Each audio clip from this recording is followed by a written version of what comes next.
영화를 통해 마음이 열리는 곳 뒷방 상영관입니다. 영화가 끝나면 우리는 뒷방에 모여 대화를 시작합니다. 나와 당신의 영화는 우리의 대화를 통해 새롭게 살아납니다. 영화를 통해 마음이 열리는 곳 비밀스러운 뒷방으로 여러분을 초대합니다. 와. 안녕하세요, 여러분. 뒷방 상영관의 아토믹 나물 배입니다. 와. 9월이에요. 9월이에요. 벌써 9월이 왔는데 어떻게 지내셨나요, 다들? 나물 먼저 얘기해 볼까요? 저는 우선 제가 양조위 배우를 항상 좋아해 왔는데 그쵸. 요즘에 되게 인기가 많아지셨더라고요. 진짜. 맞아요. 그래서 막 다들 양조위 얘기를 하길래 저도 급하게 며칠 전에 가서 샹치를 봤는데 네, 그냥 아, 진짜? 뭔가 영화에 대한 얘기를 하려는 건 아니었고 그냥 양조위가 인기가 많아져서 기분이 좋다고 맞아. 말하려고 했습니다. 요새 트위터 보면은 뭐 그 실시간 트렌딩 그거에 뭐 양조위 장국영 배우도 얘기가 같이 나오기도 하고 화양연화 뭐 아무튼 그런 옛날 영화들이 많이 올라오더라고요. 중경상님도 올라오고. 그래서 막 양조위 좋아하는 사람들이 이렇게 많이 숨어 있었구나. 약간 이런 느낌. 그런 느낌을 받았어요. 저도 다음 주에 친구들이랑 보러 가기로 했는데 순전히 양조위 배우 때문이거든요. 저는 사실 마블 영화를 제가 제대로 본 게 없어서 그 흐름은 잘 모르는데 뭐 그거 몰라도 그냥 샹치만 봐도 그렇게 이해하는 데 큰 문제는 없다고 해서 한번 보러 갈까 저도 생각 중이에요. 양조위가 악당 역할로 나온 거 맞죠? 맞아요. 악당인데 이제 사람들이 다 아니다. 그의 눈은 슬퍼. 그는 악당이 아니야. 그래서 단지 너무 아내를 사랑한 거야. 막 다들 그러더라고요. 진짜. 뭔가 어떻게 한결같이 그런 비슷한 분위기를 내는지 맞아. 모르겠어요. 맞아요. 맞아. 그러면 팬은 어떻게 지냈나요? 사실 저는 최근에 너무 어지러워가지고 병원에 다녀왔는데 그게 이석증이었어요. 그 뭔지 아세요? 네네. 그 점정기관의 어떤 일부에 젤리 같은 부위가 있는데 거기에 조그만 돌 같은 게 원래 자리 잡고 있는데 그게 이탈하면은 엄청 어지러운 거예요. 그래서 그걸 치료를 받아서 나아졌는데 근데 뭔가 그 치료 과정이 되게 재밌었어요. 뭔가 그게 어지러운데 원인이 여러 가지가 있을 수 있대요. 꼭 이석증이 아니라도 그래서 뭐 내 쪽에 문제가 있을 수도 있으니까 뭔가 비디오 검사 같은 걸 했어요. 근데 비디오 검사인데 눈에다 뭘 써요. 내 눈의 움직임을 걔가 판독하는 거예요. 그래서 그거를 형광색 점을 따라서 눈을 움직이고 뭐 이렇게 따라가면서 제 눈의 움직임을 파악하는 거죠. 그래서 그게 그래프로 나와요. 우와. 그래서 그걸 보는 게 너무 재밌었고 의사쌤이 약간 컴퓨터처럼 속어법으로 이게 만약에 안 좋으면 뇌 이상이 있는 거다. 하지만 너는 괜찮다. 이걸 계속 말을 반복하셔가지고 그 과정도 너무 재밌고 그러니까 말 반복 안 해도 되는데 계속 반복하셔가지고 컴퓨터 같아서 근데 그게 되게 신뢰가 가더라고요. 그렇게 말해 주시는 게. 네, 그래서 한동안 약간 머리에 책을 얹은 옛날에 그런 교육과 신부 수업 받았었잖아요. 약간 여러 영화에서 나오는 그런 것처럼 행동했어요, 집에서.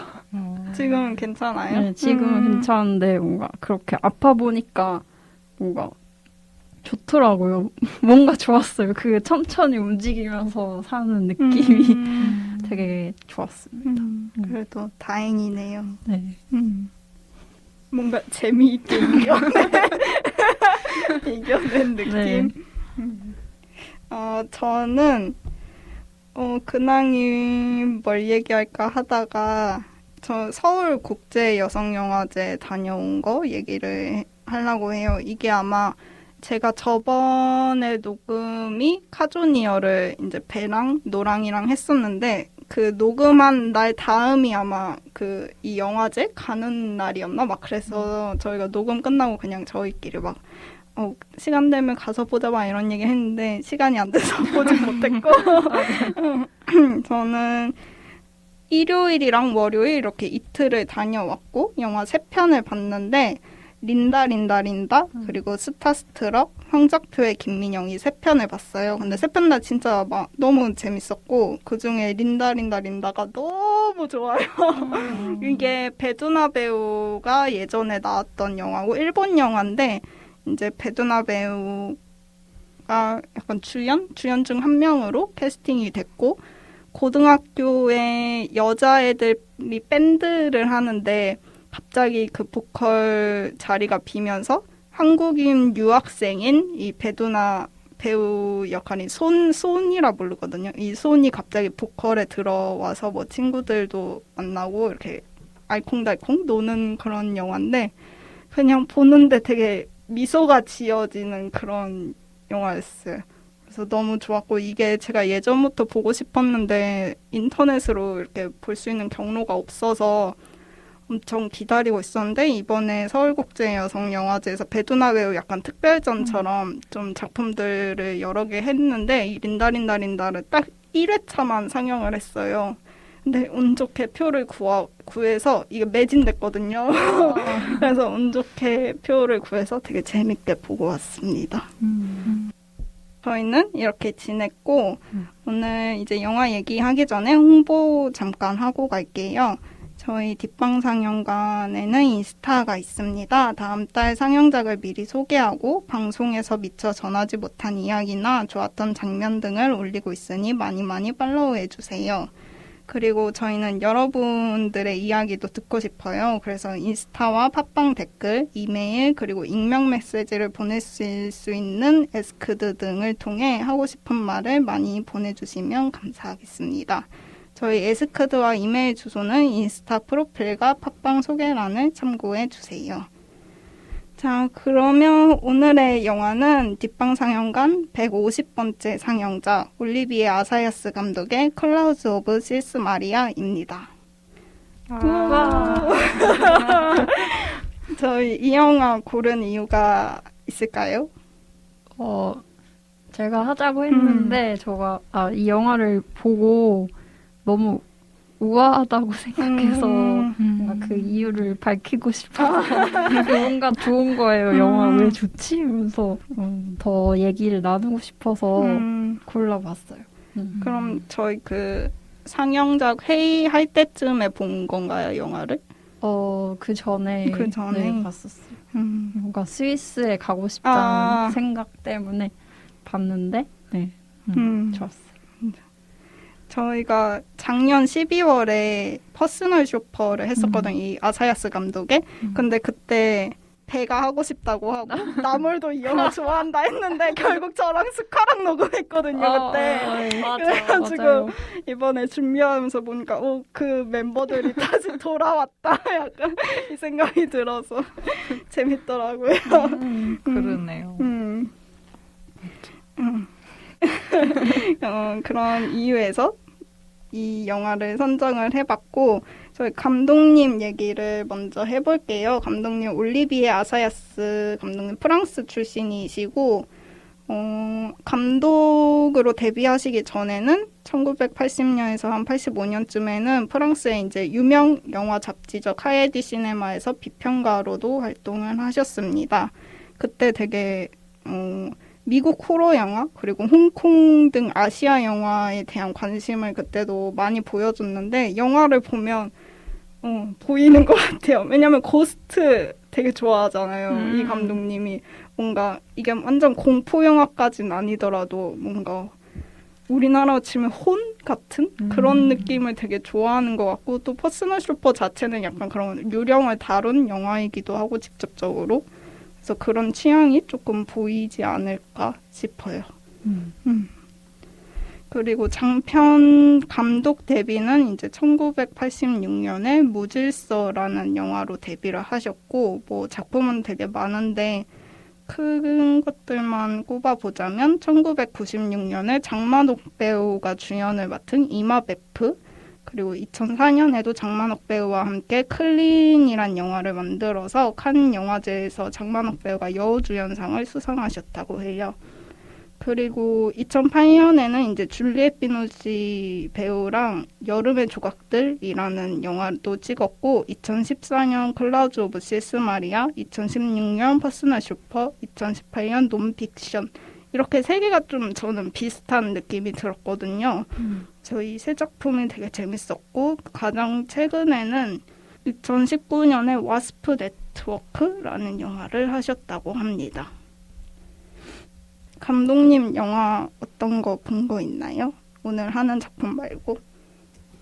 저도 아토믹이 말한 것처럼 이마베프를 봤고 또 퍼스널 슈퍼 진짜 그때 방송도 같이 하고 싶었는데 너무 좋아하는 영화. 퍼스널 슈퍼랑 클라우드 오브 시스 마리아 이것도 너무 좋고 논픽션도 봤어요. 저도 그 세 개가 약간 연작 개념이라고 맞아요. 생각이 돼가지고 네. 맞아요. 뭔가 배우들도 좀 겹치는 것도 있고, 맞아요. 약간 하고자 하는 말도 좀 비슷하고, 뭔가 뭐라 해, 약간 배우들이 계속 좀 나오잖아요. 물론 퍼스널 쇼퍼는 배우가 주인공은 아니고 배우의 퍼스널 쇼퍼가 주인공, 배우라 해야 되나? 어떤 스타의 퍼스널 쇼퍼가 주인공이긴 하지만 약간 그런 이야기도 담겨 있고, 세계가 엄청 비슷하면서도 달라서 되게 재밌게 볼 수 있는 것 같아요. 맞죠. 배는 어떤 작품 봤나요? 저는 이 감독님 영화 퍼스널 쇼퍼를 처음 봤고 클라우드 오브 실스 마리아까지 두 개를 봤어요. 저는 거기다 여름의 조각들을 예전에 봤는데 이때는 감독님을 아예 몰랐고 그냥 부산국제영화제 가서 그냥 시놉시스 같은 것만 읽고 재밌겠다 싶어서 봤던 영화거든요.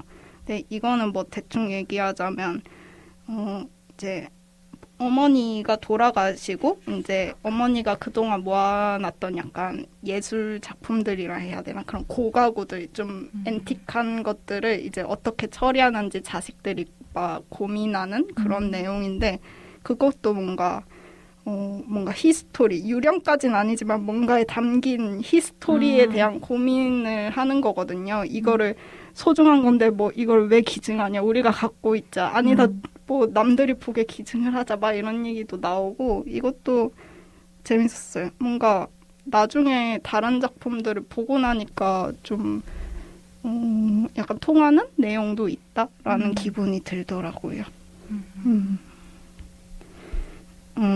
감독님은 그렇고, 그럼 배우들 얘기도 해볼게요. 여기 유명한 배우가 세 분이나 나와요. 딱 셋 다 주연인데, 일단 처음에 줄리엣 비노시 배우가 있죠. 네. 뭐 너무 유명해서 뭐라 설명을. 뭔가 이 배우님과 줄리엣 비노시 배우와 감독님이 처음 만나게 된 이야기를 해볼까요?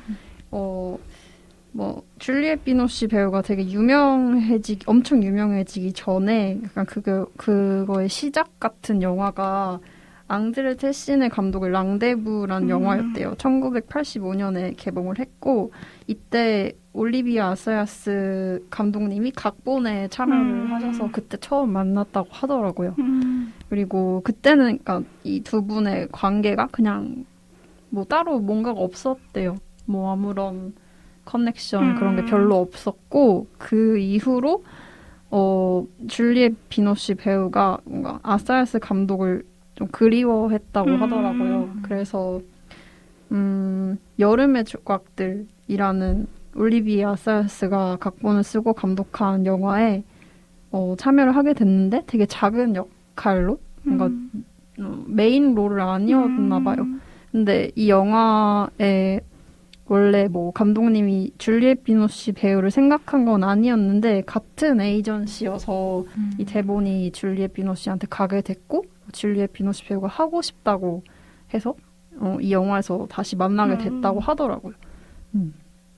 그리고 클라우드 오브 실스 마리아라는 영화는 그 안에 있는 마리아 앤더스라는 역할이 줄리엣 비노시를 염두에 두고 쓰여진 캐릭터예요.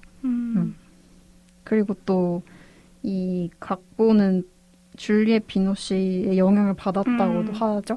그 줄리엣 비노시 배우가 먼저 약간 좀 페미닌한 내용의 영화를 구상을 하고 또 세 명의 관점이 담긴 어떤 이야기를 생각해 봐서 이 올리비아 아사야스 감독한테 이런 생각이 있는데 어떠냐 연락을 해보니까 2주만 주라 이러더니 글을 좀 써서 2주 뒤에 연락이 딱 와서 글을 좀 써봤는데 이거를 만들어도 좋을 것 같다 이런 이야기를 했고 근데 뭐 워낙 둘이 너무 바빠서 그 진짜 만들어진 건 조금 지나서 만들어지긴 했지만 어쨌든 시작을 줄리엣 비노시 배우의 아이디어에서 시작했다고 볼 수 있을 것 같아요. 그리고 이제 크리스틴 슈튜어트는 뭐 트와일라이트로 너무 유명하고 네.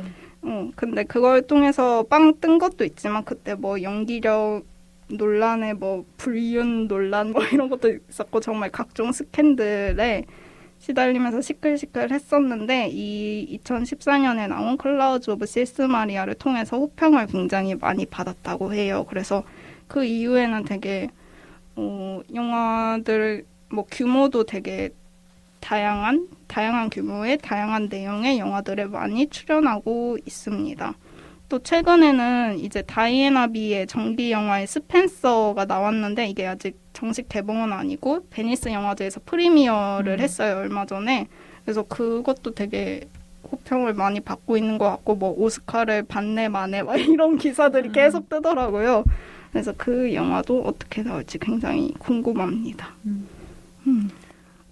이번에 베니스의 그 사진들을 보는데 너무 멋진 거예요. 맞아, 그 저도 봤어요. 듀도 하고 맞아요. 있잖아요. 그래서 젠데이아 배우랑 티모시의 사진이랑 크리스틴 스튜어트 사진 너무 다 멋져서 저 너무 좋았어요. 맞아. 크리스틴 스튜어트가 아무래도 샤넬 앰베서더라 워낙 그런 네. 자리에 샤넬 옷을 많이 입는데 이번에도 뭔가 이거는 약간 잠옷 같은 거 하루 입고 너 봤어요.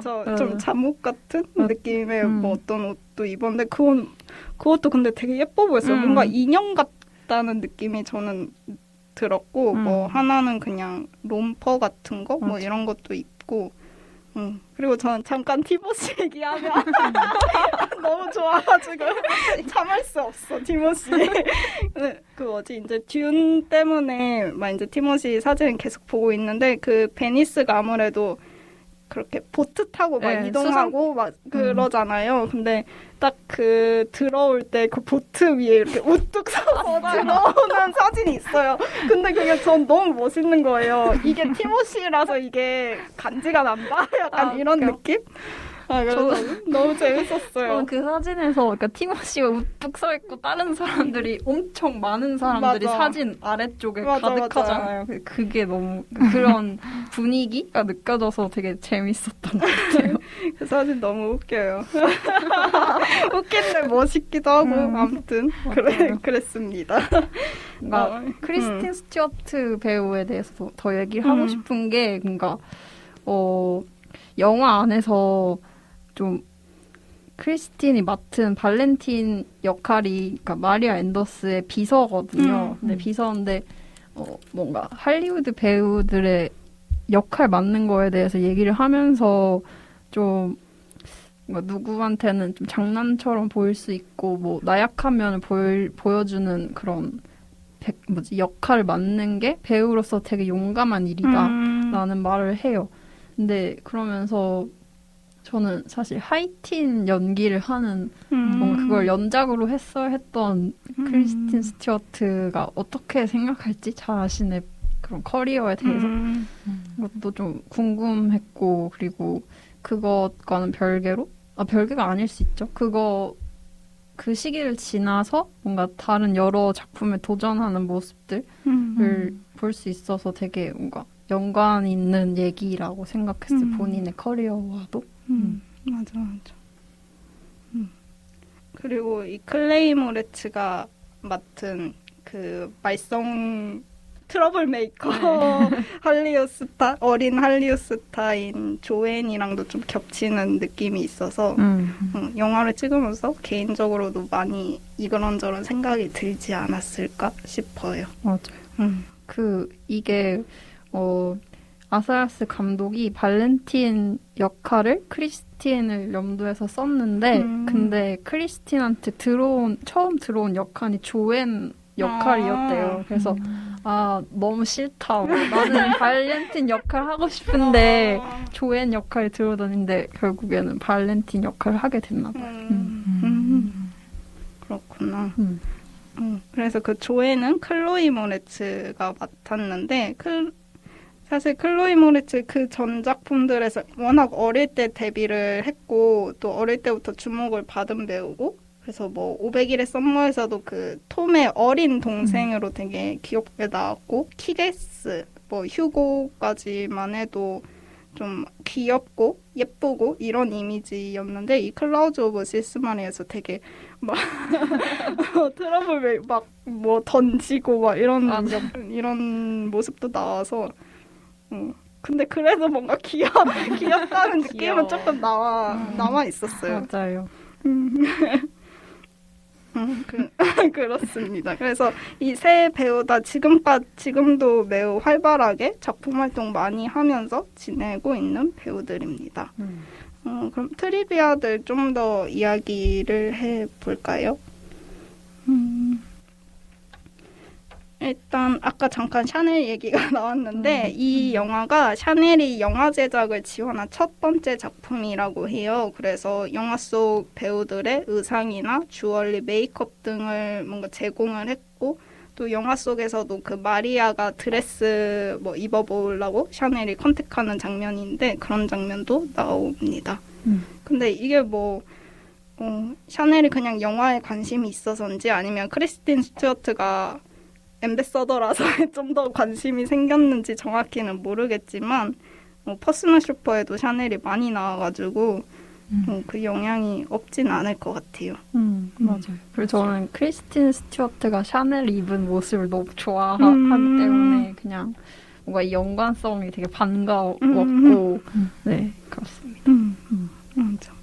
그리고 감독님이 이 대본을 썼을 때 이게 하이킹하는 내용이 많이 나오잖아요. 하이킹하는 장면들이. 그리고 그런 그냥 사람 없이 풍경만 담은 장면들도 있고 그래서 그런 걸 별로 어렵지 않겠다. 그냥 하이킹하는 거 찍으면 되니까 비싸지도 않고 약간 이런 가볍게 생각했는데 막상 찍으려고 보니까 원하는 그 등산로를 찾아야 하고 또 거기서 또 카메라 각도 같은 거 카메라 찍을 수 있는지 그런 것도 봐야 하고 해서 굉장히 오랫동안 그런 적당한 장소를 찾기 위해서 고생을 하고 헬리콥터도 쓰고 해서 엄청 생각보다 복잡해서 힘들었다고 하시더라고요. 그래도 워낙 너무 아름다운 곳이어서 마음에 드셨다고 합니다. 맞아요.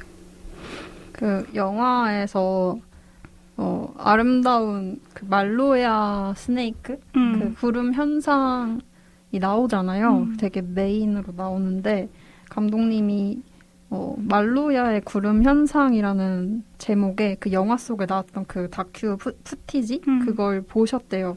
이게 아르놀트 팡크라는 산악 영화 전문 감독이 만드신 작품인데 1924년 작품이고 이 영상이 영화에서 나올 때 되게 낡았잖아요. 막 줄이 있고 그 소리도 없고 그랬는데 이걸 보고 뭔가 그 안에 담긴 풍경은 거의 변하지 않는데 이걸 필름으로 찍었기 때문에 그 100년이 넘는 시간이 느껴진다고 그래서 시간의 흐름에 대한 생각에 정수가 담긴 영상 같다라고 말씀을 하셨어요. 그래서 이거를 이 영화와 연결을 시키고 싶으셨나 봐요. 뭔가 그렇게 푸티지 사용하는 거 보고 저는 이제 이번에 이마베프라는 영화를 이번에 본 건데 그 이마베프도 사실 페이야드라는 이제 그 감독의 예전 영화인 뱀파이어라는 영화를 좀 소재로 하는 영화고 또 그 푸티지 같은 게 막 거기서도 나온단 말이에요. 그래서 그런 거 보면서 되게 감독님 뭔가 아는 게 너무 많은 사람 같다? 약간 그런 생각도 들었어요. 그런 걸 차용한다는 게 어떻게 보면은 뭐 누가 보면은 이걸 따라한다던가 아이디어가 없어서 저런 걸 남의 걸 쓴다라고 볼 수 있는 시각도 있지만 이걸 갖고 더 재밌게 막 만드는 사람들 보면은 와 진짜 아는 거 많다 똑똑하다 이런 느낌을 받을 때가 있잖아요. 그래서 되게 후자의 느낌을 주는 감독님인 것 같아요. 저한테는 뭔가 활용을 되게 잘하는 감독님 같다는 느낌입니다. 그거와 연결지어서 그 영화 속에 말로야 스네이크란 연극이 나오잖아요. 영화 속에는 빌렘이라는 극작가가 만든 극작품 영화인데 감독님이 원래 라이너 베르너 파스빈더 감독을 되게 좋아하신대요. 그래서 이 감독의 작품인 페트라 폰 칸트의 쓰디 쓴 눈물 제목이 너무 어려워. 그렇죠. 페트라 폰 칸트라고 말해도 되고 아무튼 그 영화의 내용을 연극에 사용하셨대요. 이 말로야 스네이크 연극에. 그러니까 이 영화도 페트라라는 되게 부유한 사람이 있고 이 사람이 카린이라는 여성과 사랑에 빠지는데 나중에 카린이 떠나고 그 이후에 뭐 삶을 닮은 그런 영화. 두 여성 간의 권력관계의 사랑을 담은 영화인데 이 내용을 좀 더 집약해서 되게 빠른 속도로 영화 안에서 좀 더 거칠게 그렇게 다뤘다고 하더라고요. 그래서 방금 말씀하신 것처럼 연결시켜서 만드시는 것 같고 또 어떤 인터뷰를 읽었는데 감독님이 같은 영화라도 어떤 감독, 어떤 배우, 어떤 문화냐에 따라서 무한하게 다시 태어날 수 있다라는 말씀을 하셨더라고요. 저는 그 말이 되게 기억에 남았는데 그 말도 생각이 났어요. 볼수록 흥미롭다라는 네. 느낌이 들어요. 맞아. 뭔가 솔직히 저는 벌써 영화의 감상을 말하긴 좀 이르긴 하지만 뭐 여러 편의 영화를 보면서 막 이게 너무 좋아 막 계속 보고 싶어 이런 느낌은 솔직히 못 받았거든요. 다 약간 약간 이러면서 봤는데 이건 뭐지? 약간 이러면서 봤는데 그럼에도 되게 매력 있고 굉장히 흥미로운 이야기를 하는 사람이다 이런 느낌을 받고 있어요. 계속해서. 그래서 다른 작품들도 뭐 앞으로 나올 거든 아니면 원래 있던 거든 기회가 되면은 보고 싶은 그런 감독님입니다. 되게 생각을 엄청 많이 한 것 같고 맞아.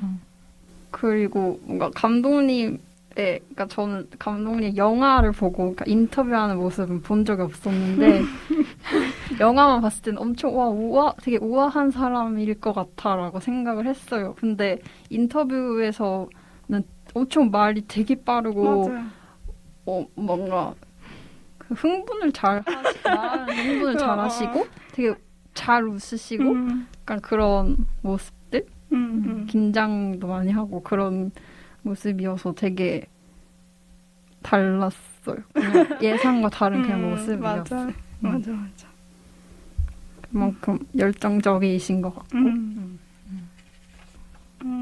그리고 이 스위스를 배경으로 한 것 중에 이유 중 하나가 이제 감독님 친구들 중에 스위스에 뭐 하이킹을 자주 가는 친구들이 있었는데 그 친구들 따라서 갔다가 너무 좋아서 뭐 가끔 휴일도 보내고 하면서 스위스가 굉장히 풍경이 좋다 이런 생각을 했는데 그게 스위스가 되게 그런 특히 유럽인들의 뭔가 은퇴 후에 안락한 생활과 아니면은 뭐 창작자들이 휴가 때 가서 그 작업에 집중하는 곳이 별장 같은 거라던가 좀 그런 게 많은 곳인데 그런 그 풍경을 보면서 뭔가 여기에 그런 옛날부터 아티스트들이 여름을 보냈고 지금도 사람들이 살고 있으면서 그런 역사가 쌓여 있고 역사가 살고 있는 곳이라는 느낌이 들었대요. 그래서 어떤 여기서도 고스트라는 표현을 써서 그런 뭔가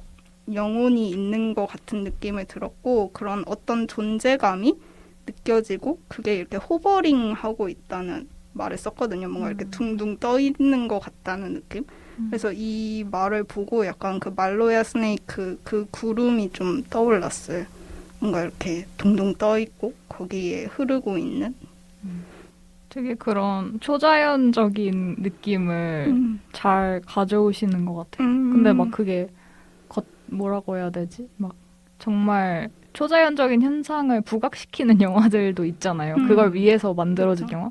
근데 그런 느낌은 아닌데 그냥 되게 일상적으로 배어있는 그런 느낌이랄까? 현실 이면의 어떤 느낌? 그런 거 엄청 잘 살리시는 것 같다는 생각했어요. 맞아. 그냥 있어 하고 끄덕끄덕 하게 되는. 맞아. 트리비아 더 얘기하고 싶은 거 있나요? 없으면 줄거리 이야기 듣고 이제 다음 코너로 넘어갈게요. 배우 마리아는 연극 영화계의 거장으로 손꼽히는 빌렘 멜키오르의 예술적 업적을 기리는 공로상을 대리 수상하기 위해서 개인 비서 발렌틴과 함께 스위스 취리히로 향하는 열차에 오릅니다. 그러나 이동 도중에 갑작스럽게 빌렘의 사망 소식이 전해지면서 대리 수상 소감문을 작성하고 있던 마리아의 심경은 복잡해집니다. 20여 년 전 빌렘의 작품인 말로야 스네이크에 출연하여 중년의 여성 사업가를 유혹해 파멸로 이끄는 시그리드 역할로 화려하게 데뷔한 마리아는 어느덧 골치 아픈 이혼과 재혼 사이에 놓인 중년의 시간을 살아가고 있습니다. 마리아는 자신의 처지가 말로야 스네이크의 상대 배역이었던 중년의 사업가 헬레나에 더 가까울지도 모른다는 생각을 하지만 언제까지나 젊음의 광채를 발산하는 시그리드로서 기억되고 싶은 마음이 더 앞섭니다. 그러나 빌렘의 작품을 리메이크하고자 하는 신예 감독 클라우스가 시그리드와 헬레나는 동일 인물이며 빌렘이 쓰고자 했던 말로야 스네이크의 속편, 20년 후에 시그리드의 이야기는 다름 아닌 시그리드가 헬레나가 되는 이야기라고 강변하게 됩니다. 빌렘의 죽음과 신예 감독 클라우스의 끈질긴 제안이 마음을 흔들면서 마리아는 결국 새로운 버전의 말로야 스네이크의 헬레나 역할을 수락하게 됩니다. 그래서 마리아와 그 비서 발렌틴이 알프스 산맥으로 둘러싸인 실스마리아 중턱에 위치한 빌렘의 별장에서 생활을 하면서 연극을 준비하는 모습이 영화의 본론처럼 등장을 하는데요. 두 사람은 이제 주로 대사 연습을 하거나 아니면 알프스를 하이킹하는 것으로 시간을 보냅니다. 마리아는 과거의 자신인 시그리드와 얼마 남지 않은 시일 내에 연기하게 될 헬레나의 역할 사이에서 지속적인 불안에 사로잡히게 됩니다. 그리고 젊고 거친 발렌틴이 다른 견해를 제기할 때마다 세대 간에 놓인 간극을 체감하기도 합니다. 그런 동시에 또 두 사람은 서로에게 설명하기 어려운 끌림을 느끼고 있기도 합니다. 이런 가운데 리허설 날은 닥쳐오고 대본 연습이 진행됨에 따라 마리아와 발렌틴의 관계는 헬레나와 시그리드의 관계를 반영하듯 점차 모호하게 뒤섞여갑니다. 네. 감사합니다.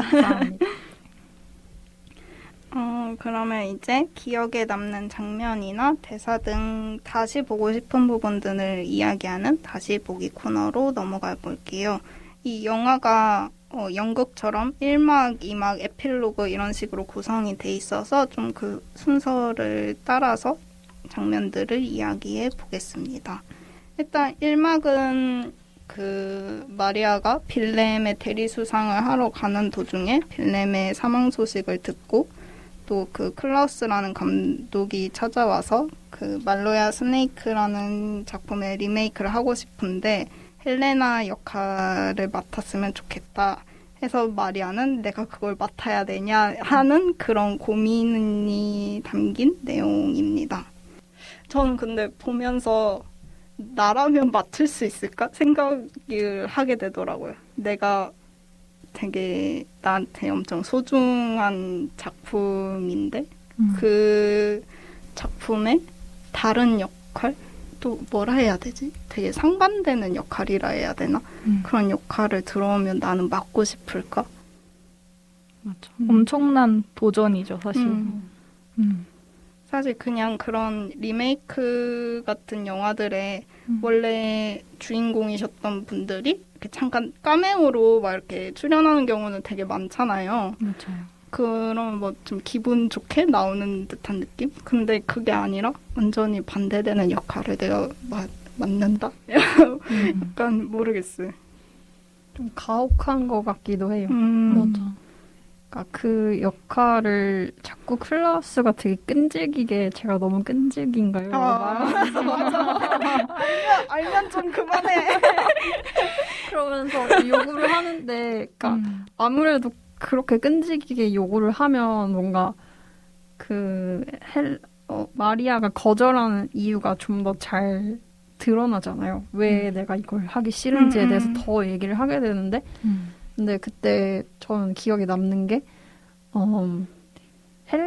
당시 옛날에 헬레나 역할을 맡았던 배우가 죽어가고 있었다는 거? 그러니까 얼마 후에 실제로 네, 사망했다고 했나? 차 사고로? 네, 그래서 그게 뭔가 그걸 저주처럼 생각하고 있다는 게 뭔가 두려움의 한 모습이라고 생각했어요. 아직은 뭔가 아직 제대로 마주한 적 없는 그런 두려움의 모습이 그 배우의 사고사인 것 같아서 뭔가 아직은 막연한 공포가 있는 상태인 것 같다고 생각했어요. 맞아. 나중에 이제 마리아의 입으로도 언급이 되지만 사실 감독의 욕심인 거잖아요. 이건 배우의 욕심이라기보다는 물론 배우로서도 정말 도전적인 일이니까 해볼 수 있긴 하지만 그래서 되게 진짜 모호한 것 같아요. 이거 영화니까 이런 컨셉이 또 허용 가능하지만 그리고 저는 처음에 완전 첫 장면이 발렌틴이 기차에서 막 계속 통화하고 그런 모습이 나오잖아요. 근데 보는데 너무 퍼스널 슈퍼 같아서. 맞아. 거기서도 이제 이동하면서. 기차 타고 뭐 막 계속 핸드폰으로 뭐 연락하고 막 이런 장면 나오는데 그리고 거기서도 그 퍼스널 어시스턴트라고 한단 말이에요. 그래서 완전 퍼스널 어시스턴트랑 퍼스널 슈퍼랑 너무 겹쳐 보여가지고 그 두 작품을 약간 연결해서 생각한 것도 재밌었어요. 맞아요. 우리 이거는 리허설 때 얘기했는데 휴대폰 화면을 그대로 보여주는 장면이 많잖아요. 퍼스널 맞아요. 쇼파에서도 정말 많이 나오고 이 1막에서도 그 기차 안에서 핸드폰을 자꾸 봐요. 왜냐면 맞아. 전화가 계속 와서. 근데 그 전화기의 스크린에 써 있는 것들을 읽는 것도 전 되게 재미있었어요. 그냥 맞아. 그 화면을 잘 보여주는 거랑 그리고 전화 왔을 때 이름 같은 것들. 뭐 마리아가 이혼 준비 중이었는데 그때 크립스 로열가 전 남편이 될 사람을 크립이라고 해놓은 것도 뭔가 웃기고. 맞아. 갑자기 퍼스널 슈퍼에서 문자 올 때마다 아이폰 소리 있잖아요. 쑥? 맞아. 그 소리 엄청 중독적이어서 그거 갑자기 생각났어요. 되게 그런 장면을 흥미롭게 잘 쓰는 것 같아요. 막 그 구글링 하는 장면도 되게 많이 나오잖아요. 네. 뭐 구글링하고 뭐 아이패드로 뭐 영상 통화하고 핸드폰 계속 쓰고 근데 그게 뭔가 지금 이 화면에 나오는 게 엄청 중요해. 그러니까 막 약간 이렇게 보는 거라기보다 되게 그냥 원래 다들 쓰잖아. 약간 그런 식으로 일상에서 나오듯이 그렇게 가는데 그러면서도 일상적인데도 되게 이렇게 영화의 화면에 좀 집착이라 해야 돼? 집중하는 영화가 있었나? 약간 되게 새롭게 보인다? 그런 느낌을 받았어요, 저는. 맞아요. 맞아. 되게 그 표면에 대한 그러니까 저는 뭔가 예전에 꽂혀가지고 한 두세 번 정도 봤다가 다시 어제 다시 보고 왔거든요. 근데 예전에 볼 때는 몰랐는데 다시 보니까 약간 표면에 대한 얘기라고 생각이 됐어요. 그래서 계속 뭔가 그런 서피스랑 그 이면에 대한 막 그런 얘기가 엄청 많이 나오잖아요. 맞아요. 그래서 뭐 사실 그 마리아가 헬레나 역할을 수락하게 된 이유 중에 하나도 그 되게 싫어하는 남자 배우 대머리이신 분. 이름이 갑자기 헨릭? 생각이 안 나. 헨릭. 맞아. 헨릭 발트. 그분 대머리. 죄송합니다. 네. 너무 시각적 특징 그거밖에 생각이 안 나가지고 그분이랑 되게 또 묘한 관계인데 사실 맞아요. 뭔가 이 사람을 싫어하는 것 같지만 사실 욕망 당하길 원하는 것 같기도 한 그런 관계인데 이제 헨릭 발트랑 막 얘기를 하다가 뭐 너 헬레나 역할 뭐 제안 받았다며 뭐 할 거야? 막 이러면서 막 얘기를 하는데 헨릭 발트는 약간 그런 시도에 대해서 회의적인 그냥 뭐 그런가 보지 뭐 이러면서 되게 그런 뭐 그 연극이 인기 있는 이유는 있겠지만 뭐 이런 식으로 얘기를 하니까 갑자기 거기에서 약간 아닌데 이렇게 부정하고 싶은 맞아요. 그런 마음 있잖아요. 그것 때문에 수락을 하게 된 것도 큰 것 같거든요. 근데 그때도 뭔가 그 마리아가 했던 말이 뭔가 당신은 표면만 보겠지만 뭐 나는 직접 연기를 해봤기 때문에 난 시그리드이기 때문에 그걸 알고 있다. 막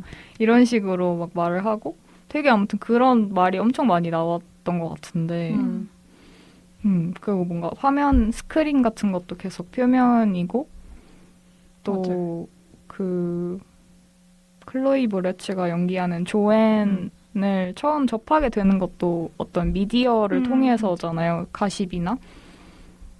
그래서 결국에는 사람의 표면밖에 볼 수 없는 그런 느낌이 되게 있는데 막 이게 처음에는 본질이 아닌 것처럼 생각이 되다가 나중에 가면 갈수록 그냥 그 표면이 중첩된 것? 그거 자체가 그냥 하나의 줄리엣 비노시의 얼굴 같은 느낌이 들더라고요. 마지막 장면에 가니까. 그래서 전 되게 좋았어요. 그런 느낌이. 맞아. 뭔가 그 그러니까 조앤을 만나기 전에 조앤에 대한 얘기를 발렌틴이랑 마리아랑 되게 많이 하잖아요. 뭐 이미지도 찾아보고 뭐 파파라치가 찍은 영상도 푸티지처럼 보여주고. 근데 그러다가 실제로 조앤을 만났을 때는 뭔가 다르면서도 뭔가 비슷해요. 그래서 뭔가 그런 뭔가 이미지로 보였던 것과 실제로 만났을 때 그 경계가 되게 모호해지는 느낌을 많이 받았던 것 같아요. 그 과정이 되게 재밌었고. 맞아. 그리고 저는 되게 웃겼던 게 그 마리아의 변호사, 그러니까 에이전시 관련된 사람이랑 아이패드로 영상 통화를 하는 장면이 있는데 이게 연극 형식이잖아요. 근데 연극 형식인데 에필로그 시작할 때 아마 처음 장면이 그 변호사의 얼굴이었을 거예요. 아이패드 안에 담겨져 있는. 그래서 약간 페이드 인으로 그 아이패드가 보였을 때 너무 웃긴 거예요. 뭔가 진지하지 않은 느낌도 들고 왜냐하면 영화에서 자주 사용되었던 그런 표현 방식이 아니었기 때문인지 뭔가 웃김을 유발하고 웃음을 유발하는 게 있었어요. 그냥 그 침대 위에 던져진 화면이 사람 얼굴인데 침대에 던져져 있네. 약간 그런 게 웃기기도 하고. 그러고 보니 그 변호사는 실제로는 나온 적이 없는 것 그 같아요. 화면 속에만 맞아. 화면 속에 사는 요정처럼. 요정. 아이패드 요정으로. 그리고 로자 얘기를 좀 해볼까요? 네. 로자는 이제 그 극작가인 빌렘의 아내인데, 그 빌렘이 사실 그냥 뭐 사고나 병 때문에 사망했다기보다는 자살을 한 것 같은데, 이제 로자가 그 마리아에게만 전화를 해서 너한테만 하는 말이야 하면서 그런 상황을 설명을 해줍니다. 그리고 좀 특이했던 장면이 이제 병원에 가서 그 남편인 빌렘의 시신을 보고 돌아온 다음에 막 그 빌렘의 어떤 노트 같은 것들을 막 뭐라 하죠? 벽난로에 막 넣었다가 또 막 앉아서 고민을 하다가 전화를 하다가 막 이런 장면이 있는데 그 장면이 좀 특이했어요. 이렇게 뚝뚝 끊기는 연출이 있었다고 그랬죠. 되게 뭔가 연속적으로 찍어도 내용 전달에 있어서 아무 문제가 없는 장면일 수 있는데 그걸 되게 이질적으로 뚝뚝 끊어서 일부러 연출을 했더라고요. 그래서 뭔가 처음에 막 노트들을 벽난로에 던져놓고 있었는데 다음 순간에 보면 갑자기 되게 불이 활활 타고 있고 뭐 전화기를 들고 있고 대화를 하다가 뭔가 갑자기 뚝 끊기고 다음 대화로 넘어가고 이런 식으로 연출이 돼가지고 그 되게 특이하다고 생각이 됐어요. 그러니까 로자의 감정 같은 것도 되게 미스테리하다는 생각이 많이 들고 이 사람 무슨 생각하면서 전화하는 거지? 이 사람 무슨 생각하면서 이 내용을 말해주고 있는 거지? 라는 생각도 들고 그리고 또 이미 노트를 태워버린 이유니까 우리는 그 안에 들어있었던 내용 자체를 뭐 짐작은 할 수 있지만 알 수가 없는 상태가 돼버린 거잖아요. 그런 상태에서 로자를 그렇게 보여주니까 되게 이것도 약간 초자연적인 느낌? 뭔가가 개입한 것 같은 빌렘의 유령이 있는 것 같은 그런 느낌이었어요.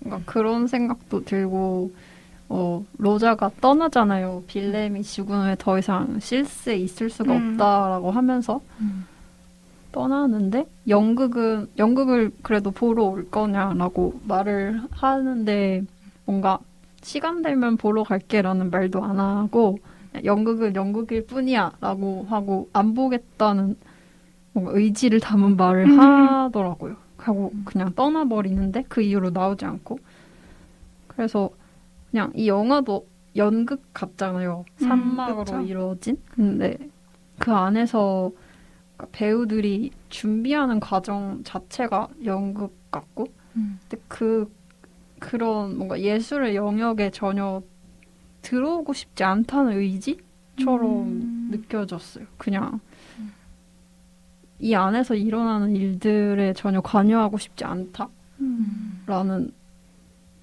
뭔가 그 안에 있는 권력 관계 같은 것들에 뭔가 얽히고 싶지 않은 사람의 모습이라고 생각했어요. 저는 그런 막 노트를 태우고 실스를 떠나고 하는 걸 보면서 되게 빌렘이 그 말로야 스네이크라는 극 때문에 엄청 힘들어 했던 게 아닐까? 그런 느낌이 들었어요. 뭔가 아니면 그게 아니더라도 그런 창작자로서의 되게 엄청 힘든 게 있었고 또 뭐 우울증이 있었다 이런 얘기도 잠깐 나오는데 뭔가 그 곁에서 로자도 힘들었던 게 아닐까 싶은 마음이 들었어요. 맞아. 사실 빌렘의 얼굴도 뭔가 사진으로만 많이 나오고 실제로 빌렘이 죽는 장면은 정말 멀리서 촬영되어서 막 엄청 알프스 산맥 같은데 그냥 시신을 구조해가는 장면으로만 나오거든요. 그런 장면 같은 것도 되게 좀 신기했다고 해야 되나? 그것도 약간 유령 같은 느낌이 들었고 뒤에 보면 그 크리스토퍼 가일스라는 유명 작가가 나오는데 이 작가가 이제 조앤이랑 사귀어서 스캔들을 일으키는데 사실 불륜 관계잖아요. 그래서 원래 가일스의 원래 부인도 되게 재능 있는 아티스트인데 그 사람이 그 불륜 사실을 알고 자살 시도를 한다는 설정이 들어가 있는데 이제 그걸 실시간으로 이렇게 아이패드에서 검색해서 확대해서 보는 장면 있잖아요. 그 실려가는 걸. 아, 맞아. 그래서 그 대비가 되게 묘했던 것 같아요. 뭔가 빌렘의 죽음은 그렇게 멀리서밖에 볼 수 없는데 그분은 물론 사셨다고 나중에 나오지만 그분이 실려가는 장면은 진짜 막 손가락으로 확대해서 볼 수 있는 그 간극이 뭔가 권위 같다고도 느껴져요. 그냥 가십으로 소비되는 죽음이 음. 있고 뭔가 연극을 썼다는 사람은 권위가 있잖아요. 그러니까 그 장례 그러니까 원래는 시상식인데 그 사람 빌렘이 죽었기 때문에 그 자리가 약간 추모하는 행사가 됐었는데 그 자리에 앉은 사람들이 거의 공무원들이랑 뭔가 나이 든 사람들, 머리가 하얀 사람들, 좀 사회적인 지위가 있는 사람들이고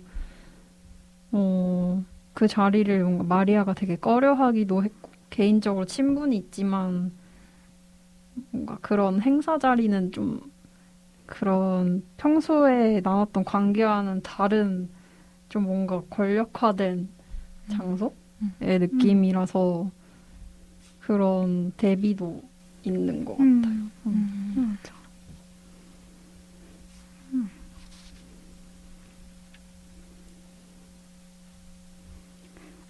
그럼 그 시상식 끝나고 약간 뭐라 해야지 파티라고 표현하기는 그렇지만 어쨌든 시상식 후에 이제 사람들 모이는 자리에 그 클라우스라는 젊은 감독이 마리아를 찾아오는데 그때 막 이 연극에 대해서 얘기를 막 둘이 나누잖아요. 그때 저는 그 클라우스가 시그리드랑 헬레나는 결국 같은 사람이다 이 얘기를 하는 게 그냥 이 영화의 전체적인 내용인 것 같아요. 그래서 당신이 시그리드였기 때문에 당신만이 헬레나를 다시 연기할 수 있다 이런 이야기도 하고 근데 물론 마리아의 입장에서는 그게 쉽게 받아들일 수 없는 내용이긴 한데 결국 이 영화가 그렇게 내용이 진행되는 거 보면은 되게 재밌었던 것 같아요. 그런 뭔가 앞에 단서라 해야 되나 그런 걸 던져주고 결국은 그런 식으로 영화가 흘러가는 게. 그리고 벗어나기 힘든 세팅을 던져준 것 같기도 했어요. 그러니까 시그리드라서 헬레나가 였기 때문에 헬레나를 연기할 수 있다라는 말 자체도 되게 뭔가 강력한 힘을 가진 것 같아서 그게 실제처럼 만들어지는 과정이었던 것 같아요. 2부의 내용이. 맞아. 약간 예언인데 원언적인 예언처럼 그런 느낌인 것 같아요. 맞아. 그럼 이제 2부로 넘어가 볼까요? 2막으로? 네. 2막은 이제 뭐 아직 헬레나 역할 하는 게 탐탁치는 않지만 어쨌든 대본 연습을 하기 위해서 실스마리아의 이제 빌렘의 집으로 발렌틴과 마리아가 향하고 거기서 이제 둘이 계속 연극의 연습을 하고 또 하이킹도 하고 그러는 내용입니다. 근데 그러면서 이제 둘이 계속 대립을 하죠. 그 역할들과 연극에 대한 이야기를 또 조엔에 대한 이야기 등 다양한 주제를 대화를 하는데 계속 발렌틴은 뭔가를 계속 이해하고 이해시키기 위해서 뭔가 말을 하는데 마리아는 계속 웃기만 하고 뭐 말도 안 돼. 난 그렇게 생각 안 해. 계속 막 이런 식으로 해서 보면서 발렌틴 너무 힘들겠다. 그런 생각이 들었어요.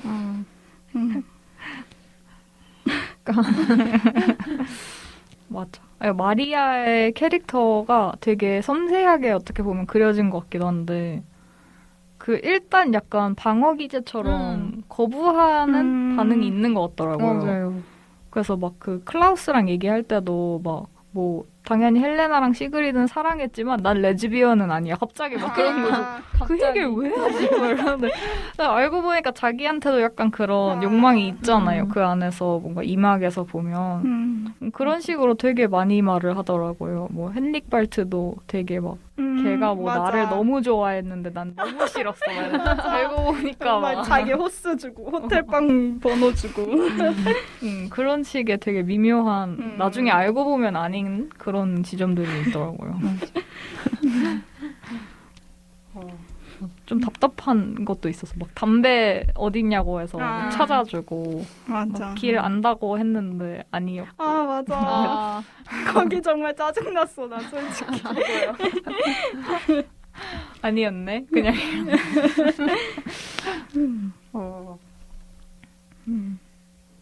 뭔가 일반화 시키면 안 되지만 정말 아티스트랑 일하는 건 힘들 것 같다라는 생각이 좀 많이 들어요. 맞아요. 확실히 그 배우의 그 이고가 있는 것 같아요. 맞아. 그리고 저는 그 둘이 대본 연습을 계속 하잖아요. 근데 처음에는 이제 뭐 아 그래 대본 여기 있고 뭐 암체어 여기 있고 아 그래 해보자 막 약간 이런 식으로 그 시작을 할 거라는 모습을 보여줬는데 그 다음부터는 계속 그냥 둘이 가다가 대뜸 대사로만 얘기를 막 해서 그래서 그리고 그 관계도 연극에서의 관계도 그 헬레나의 회사라 해야 되나 그런데 시그리드가 뭐 들어왔고 뭐 그래서 비서처럼 일을 하게 되고 이런 내용이잖아요. 그래서 둘의 대화인지 시그리드와 헬레나의 대화인지 되게 헷갈리게 넣어놔서 그래서 그것도 되게 재밌었어요. 그래서 어느 시점에서는 되게 마리아가 감정적인 연기를 하게 되는데 그때 뭔가 진짜 그 감정을 받아내야 하잖아요. 발렌틴이. 근데 그래서 그걸 되게 버거워하는 모습도 보였었고요. 뭔가 진짜 아까 그 초반에 뭐 제가 물어봤던 헬레나 역을 맡을 수 있겠냐 이런 질문이랑 좀 연관되게 저는 이 영화 보면서 계속 배우 뭐 물론 제가 배우를 할 사람은 아니지만 누가 시키지도 않고 배우를 내가 할 수 있을까 이런 질문을 되게 많이 했어요. 막 저런 감정에 이입을 하고 그러면서 살 수 있을까? 되게 힘든 생각보다 엄청 힘든 직업 정신적으로 되게 힘든 직업이라는 생각이 들더라고요. 사실 그냥 뭐 영화 같은 거에 하나에 빠져서 그냥 관객으로서에 빠져서 그 감정이 오래가서 힘들 때도 있잖아요. 근데 그게 아니라 막 몇 달을 그런 캐릭터랑 그런 상황 속에서 살면서 연기를 하면서 사는 사람의 스트레스도 만만치 않겠다 싶더라고요. 맞아. 제가 최근에 되게 의도치 않게 넷플릭스에 있는 다큐멘터리인데 짐과 앤디라는 제목의 다큐멘터리거든요. 근데 짐 캐리가 앤디 카우프만이라는 되게 옛날 코미디언인데 좀 엄청 독특한 캐릭터로 유명했던 약간 안 웃긴데 웃긴 그런 코미디언. 좀 혁신적이면서 안 웃긴데 웃긴 그런 스타일로 유명했대요. 근데 그 역할을 이제 연기로 영화에서 전기 영화 같은 걸로 맡은 거죠, 짐 캐리가. 근데 진짜 메소드 연기를, 저는 그런 분인지 몰랐거든요. 근데 진짜 메소드 연기더라고요. 그래서 촬영장 안에서나 밖에서나 계속 그 사람으로 그냥 사는 거예요. 그래서 막 뭐, 짐 오늘 수고했어 이러면 짐이 누구죠? 이런 거 있잖아요. 주변 사람이 받아주기 힘든 그런. 짐이 누구죠? 뭐 짐이 누구죠? 막 이런 식으로 계속 막 그런 걸 담은 이제 푸티지 영상이더라고요. 그때 당시에 그런 주변을 찍은 그걸 봤는데 갑자기 그게 생각이 나네요. 그게 저한테 좀 충격적이었어요. 짐 캐리에 대한 이미지가 많이 변했어요. 웃기다 그것만 들어도 보고 싶어요. 그러게. 되게 근데 생각보다 약간 무서워요. 그 경계가 없는 게 그걸 푸티지로 보고 있으면 엄청 이상해요, 느낌이.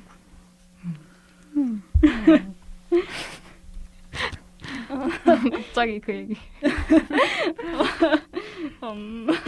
다시 클라우드 오브 실스마리아로 돌아가면은 극본 연습을 계속하면서 좀 뭐 아직은 그 헬레나는 뭐 너무 싫어 헬레나 이 역할 너무 싫어 이 대사 너무 싫어 계속 이렇게 하면서도 뭔가 되게 헬레나처럼 되어가는 그런 마리아 모습이 계속 나오죠. 뭔가 젊음과 나이듦에 대한 생각 이런 것도 나오고. 발렌틴이 사실 헬레나가 생각하지 않았던 의견들을 많이 얘기를 해주잖아요. 용기 내는 배우, 뭐 그런 가볍게 보이지만 진지한 주제를 담고 있는 슈퍼히어로 영화들 그런 얘기들을 하는데, 근데 마리아는 이걸 받아들일 수 없는 것처럼 웃어넘기고 되게 말도 안 된다라는 생각을 하는 것 같아요. 근데 그러면서도 이렇게 새로운 말들을 해주는 발렌틴에게 상당히 의존하고 있고 많이 배우고 있고 맞아요. 그러고 있는데 계속 부정을 하니까 뭐 받아들이는 태도를 전혀 보이지 않으니까 발렌틴이 이제 지치게 되는데 그렇죠. 저는 계속 거부를 하는 게 헬레나라는 역할을 받아들이기 힘들어서 발렌틴의 모든 말을 거부했던 거라고 생각해요. 약간 자기 방어처럼 약간, 헬레나라는 역할과 자신, 마리아라는 배우의 연결고리가 될 만한 것들을 다 차단시켜버리고 싶은 그런 행동들이라고 생각을 했어요. 맞아. 되게 헬레나라는 역할을 싫어하고 자기는 아직 시그리드라고 생각을 하면서도 한편으로는 조앤의 세대를 이해를 못하잖아요. 계속 그렇죠.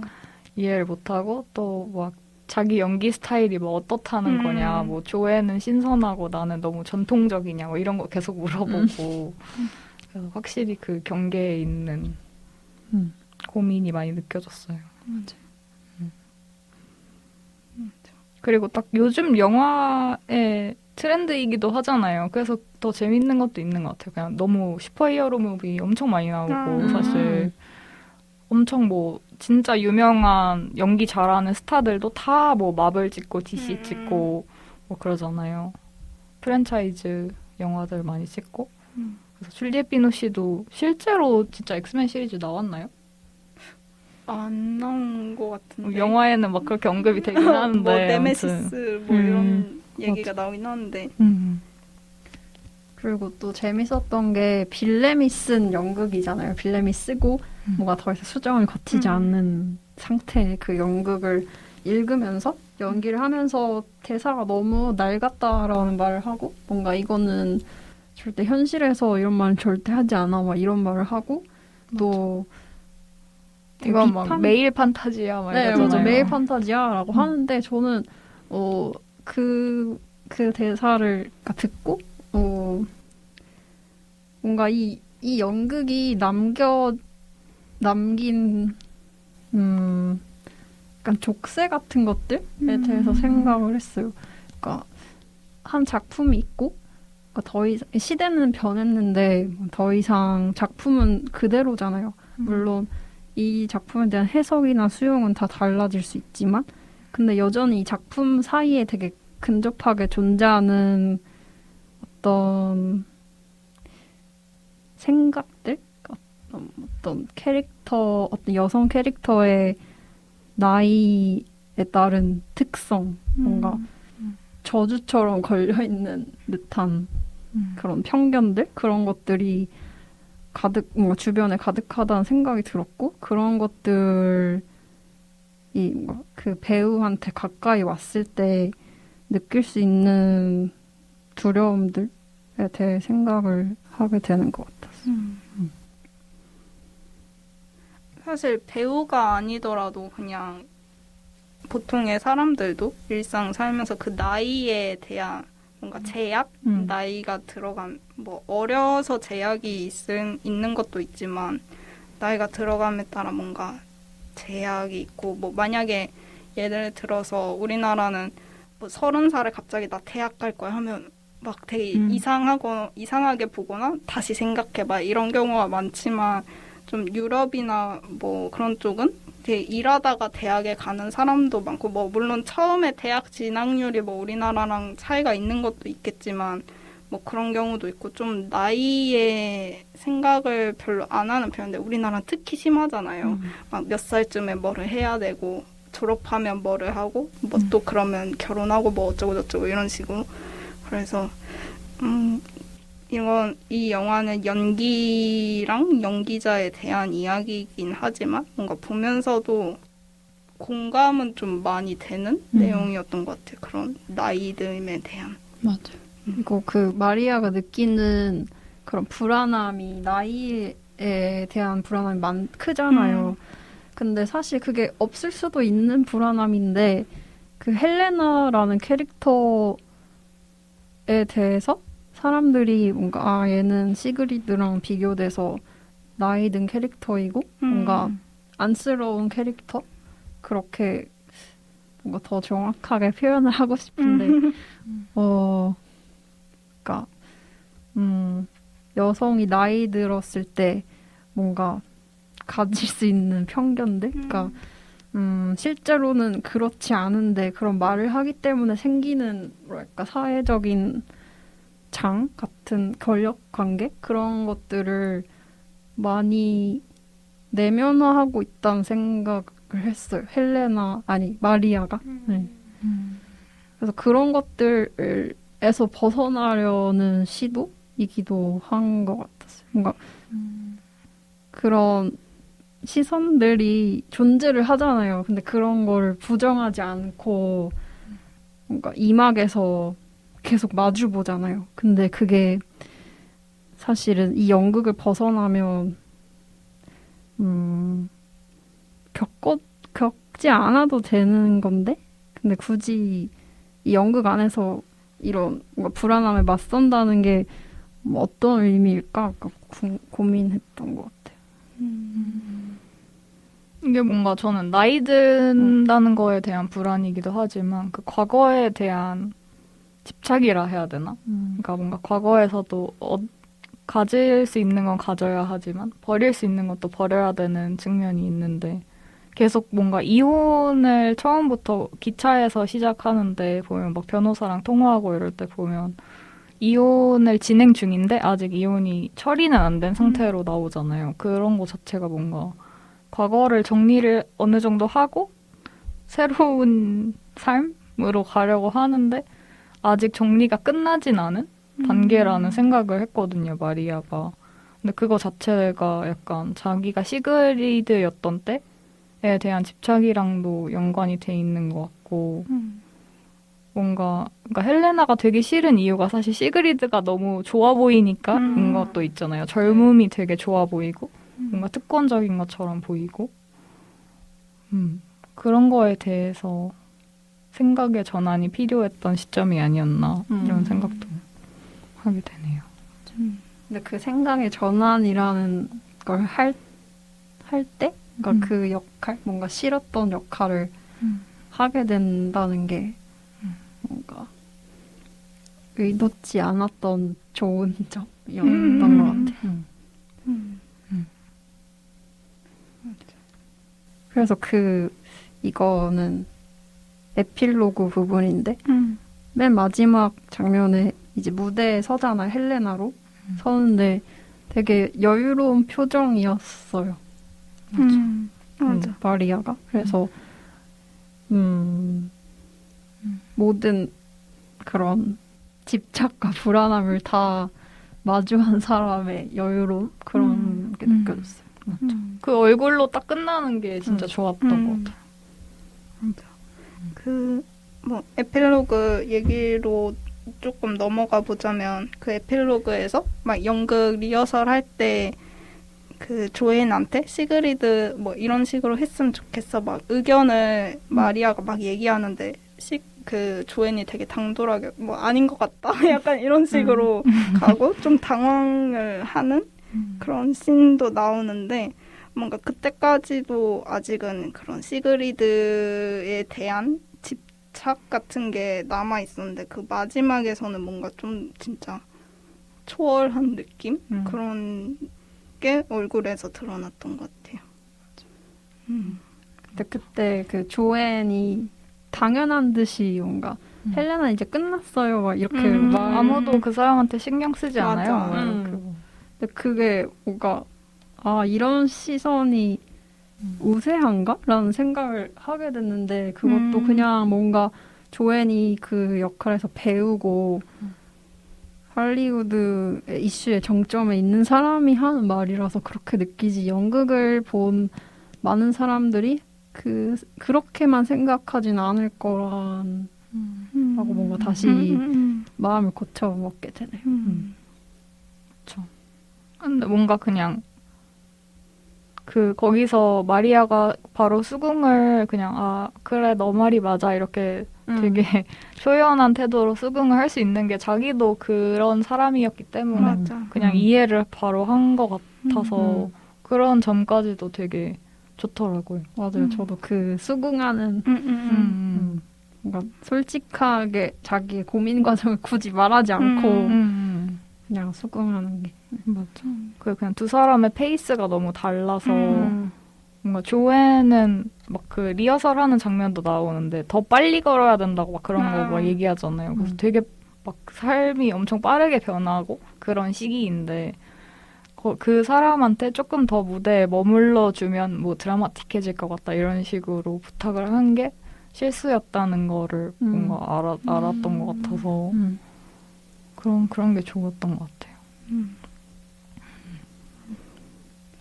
제가 인터뷰 같은 거 몇 개 보면서 그 인터뷰 진행하신 분들이 특히 줄리엣 비노시한테 하는 질문 중에 이게 아무래도 유명한 새 배우 또 세대도 조금씩 다른 새 배우를 썼다 보니까 그런 질문이 많았는데 이 배우들과 함께 작업을 하면서 어떤 점을 배웠냐 뭐 이런 표현을 많이 쓰더라고요. 뭐 티치 뭐 가르쳤냐고도 묻고 아니면 런 뭐를 배웠냐 이런 표현을 쓰는데 그때마다 그게 한 제가 2-3개를 봤는데 그런 내용이 나오는 인터뷰를 그때마다 줄리엣 비노시는 누가 뭐 가르치고 배우는 관계가 아니라 서로 교환하는 그런 거다 막 이렇게 얘기를 하더라고요. 그래서 뭐 교환해서 거기서 배움을 얻는 거로 볼 수도 있지만 뭔가 좀 배우다와 가르치다는 약간 상하관계가 있는 느낌이잖아요. 그래서 그런 식으로 말하는 게 약간 마리아가 결국 자기 좀 받아들이고 뭔가를 뭐 얻을 건 얻고 뭐 줄 건 전해줄 건 전해주면서 그런 입장을 가지게 되는 거랑 좀 비슷해 보이는 느낌이 들었어요. 그리고 그냥 그렇게 말하는 줄리엣 비노시가 좋더라고요.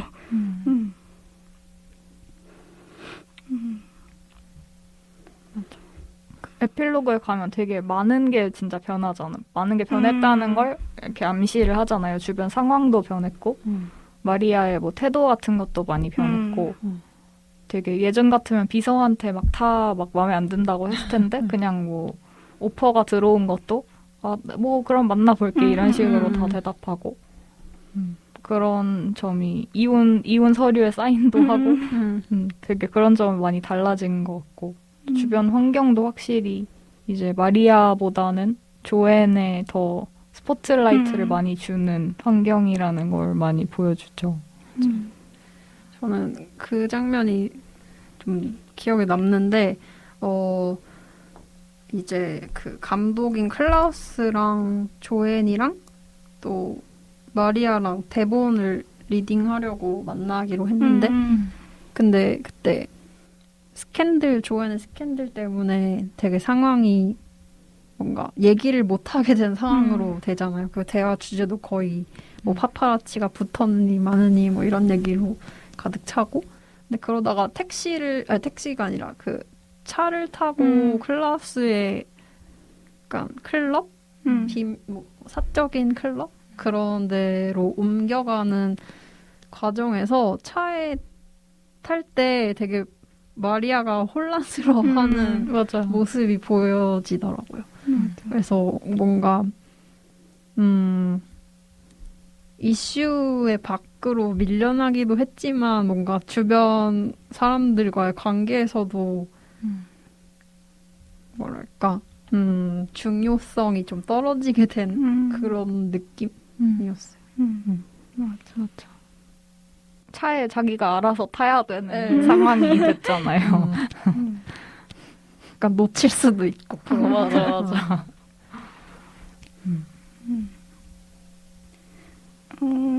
이막에서 좀 얘기를 더 하고 싶었던 게 발렌틴 얘기를 좀 더 하고 싶은데 그 발렌틴이 그 사진작가? 이름이 생각이 안 나는데 켄트였나? 아무튼 사진작가랑 좀 만남을 가지는데 그 사진작가 만나러 간다고 하고 나서 다음 장면을 되게 그 꼬불꼬불한 도로 앞 운전하는 발렌틴의 모습이 이렇게 겹쳐서 보이고 막 구토를 하는 장면도 나오고 그 장면이 좀 뭘까 싶긴 했어요. 그때 굉장히 갑자기 등장하고 되게 다른 스타일로 나오고 약간 자동차 광고 같다는 생각도 들었고 왜냐면 뭐 대사 같은 거 없이 그냥 음악만 막 나온단 말이에요. 그래서 그 장면은 개인적으로 뭐라 생각하셨나요? 근데 저 뭔가 그 장면 때문에 좋아진 것도 있는 것 같아요. 그냥 이 영화를 이렇게 쭉 보다가 그 장면이 나오면서 되게 좀 좋다고 생각이 들었던 것 같아요. 근데 저도 뭔가 왜 좋았는지를 막 설명하긴 힘든데 그 말로야 스네이크가 뭐 연극 제목이기도 하지만 실제로 그 자연 현상이 영화 안에 몇 번 등장을 하잖아요. 근데 이제 첫 번째는 그 산악 영화 푸티지로 뭐 100년 전, 거의 100년 전에 찍은 거라고 하면서 흑백으로 등장을 하는데 그때는 되게 마리아랑 발렌티니, 로자가 막 보여줬을 때 너무 멀게 느껴진다 뭐 이런 식으로 되게 옛날에 찍은 거라서 뭐 그렇게까지 감흥은 없는데 막 이런 식으로 반응을 한단 말이에요. 근데 되게 뭐라고 해야 되지? 그 말로야 스네이크를 어떻게 경험하는지가 되게 다른 방식으로 인물들한테 보여줬다고 생각이 돼서 그런 게 되게 전 신기했거든요. 그래서 그 발렌틴이 운전을 하는 그 장면, 막 다중인화된 그 장면도 발렌틴이 말로야 스네이크를 경험할 때는 그런 식으로 경험하는구나라는 느낌이었어요, 저한테. 그래서 되게 막 발렌틴이 좋아하는 거는 뭔가 그 헨릭 발트 막 연기 볼 때도 그 약간 육체적인 그런 연기가 되게 좋았다고 막 얘기를 하고 또 조앤의 연기에서 좋았던 부분이 막 그 거리감이 전혀 안 느껴져서 되게 좋다고 막 이런 식으로 얘기를 많이 하거든요. 그래서 뭔가 그런 강렬함 이런 걸 되게 좋아하는 그런 스타일인 것 같아서 그게 다 거기 압축돼서 표현된 느낌? 막 거리감도 전혀 없고 강렬하고 되게 육체적으로 경험하게 되는 막 구토감을 일으키는 그런 식으로 경험이 됐다면 이제 마리아는 완전 다른 방식으로 보잖아요, 나중에. 그 노래 데뷔도 되게 재밌잖아요. 뭔가 록밴드의 맞아. 그 프라이멀 스크림 노래더라고요. 맞아요. 찾아보니까. 그 막 그 가사가 약간 베니싱 포인트라고 계속 중얼거리는 가사 부분이 쓰였더라고요. 그 나중에 실제로 발렌틴은 사라지니까 그러네요. 그것도 뭔가 되게 신기했어요. 나중에 그 핸델 음악인가? 18세기 그 음악이랑 되게 대비가 많이 돼가지고. 그 장면이 생각나는데 그 말로야 스네이크를 둘이 보려고 올라가는데 그 과정에서 갑자기 발렌틴이 사라지고 마리아가 말로야 스네이크를 봤는지 안 봤는지는 모르겠지만 카메라가 약간 푸티지에 나왔던 촬영 방식과 비슷한 화면을 보여줘요. 근데 그때 뭔가 그 운전할 때 그 구름 밑에 있던 발렌틴의 모습을 보여줄 때랑 다르게 되게 해방감을 느끼고 그러니까 구름 위에서 아래를 내려다보는 것 같은 그래서 맞아. 저는 되게 연극에서 빠져나오고 있다라는 생각도 했어요. 그러니까 헬릭이 아니고 빌렘이 쓰고 뭔가 더 이상의 코멘터리를 붙이지 않고 죽고 그 연극과 만들어진 뭔가 사람들의 반응들 그런 것들에서 뭔가 빠져나가는 그런 느낌을 받았어요. 그게 되게 진짜 맞아. 그 장면 저도 되게 좋았어요. 다시 그 핸델 음악 나오면서 처음에는 근데 되게 혼란스러워하잖아요. 저게 뭐 안개인가? 구름인가? 그냥 뭐요. 아 맞는 것 같은데 아닌 것 같은데 막 계속 혼자 이렇게 혼잣말을 하는데 맞아. 그런 것도 되게 좋았고 그리고 또 자기가 이미지로 봤던 그런 스네이크를 진짜 마주했을 때 약간 혼란스러움. 맞아. 맞아. 그래서 그 막 혼란스러워하면서 발렌틴 너 생각은 어때? 하고 딱 그제서야 사실 의견을 직접적으로 묻잖아요. 그전엔 계속 뭐 얘기만 하면 다 아니다 막 이랬으면서 좀 어때? 막 이렇게 했는데 딱 그때 발렌틴이 사라지고 없죠. 그래서 이 장면도 진짜 좀 초자연적인 느낌이 있었고 그리고 개인적으로 좀 이 장면 보면서 되게 발렌틴이 뭔가 허구의 인물 같은 느낌이 들었어요. 물론 실제 했던 캐릭터긴 하지만 뭔가 이렇게 갑자기 사라지고 또 그걸 기점으로 마리아의 되게 태도가 변한다는 점에서 좀 발렌틴이 약간 마리아의 또 다른 뭐 자아라던가 아니면 머릿속에 계속 부정하고 싶었던 의견을 내는 생각? 약간 그런 게 좀 사람으로 의인화된 느낌이었지 않을까? 그런 생각이 드는 장면이었어요. 맞아. 저도 비슷하게 느꼈던 것 같아요. 그리고 뭔가 영화는 딱 시작할 때 발렌틴 얼굴로 시작하는데 끝날 때는 마리아 얼굴로 끝나잖아요. 그래서 뭔가 약간 심증이 굳어진. 알고 보면 두 사람은 같은 사람이야. 근데 그냥 유령 같은 존재여도 좋을 것 같고 뭔가 크리스틴 스튜어트가 그런 게 엄청 잘 어울리는 맞아요. 것 같아요. 그 퍼스널 쇼퍼에서도 그런 약간 영매 같은 역할로 나왔잖아요. 그리고 또 약간 대리인이라고 해야 되나? 자기가 뭘 하는 게 아니라 자기가 구매해서 남들을 뭐 입혀주고 뭐 그런 역할로 나오는데 그런 비서랄까? 어시스턴트로서의 역할이 엄청 어울리는 것 같아요. 왜 그런지 모르겠는데 뭔가 엄청 막 이고가 강해서 막 내 맘대로 다 할 거야 이런 스타일보다는 뭔가 할 말도 다 하면서 약간 자신감에 넘치지는 않고 그런 느낌이 있어. 맞아. 약간 중간에 매개자라 해야 되나? 그런 느낌이 엄청 어울려가지고 되게 매력이 있는 사람인 것 같아요. 사실 트와일라이트 때는 그냥 예쁘다 약간 이런 느낌만 남았는데 저 사실 트와일라이트 최근에 그 1편을 다시 봤거든요. 근데 그때 벨라도 약간 그런 게 있어요. 약간 자신의 의견을 내는데 약간 확신하진 않지만 그래도 고집이 있고 그런 꽤 끈질기고 자기만의 그게 있구나. 네. 맞아. 패닝룸 진짜 아역 그런 역할도 확실히 그런 역할이었던 것 같아요. 자기만의 고집이 있고. 뭐야 갑자기 크리스틴 세계관. 오.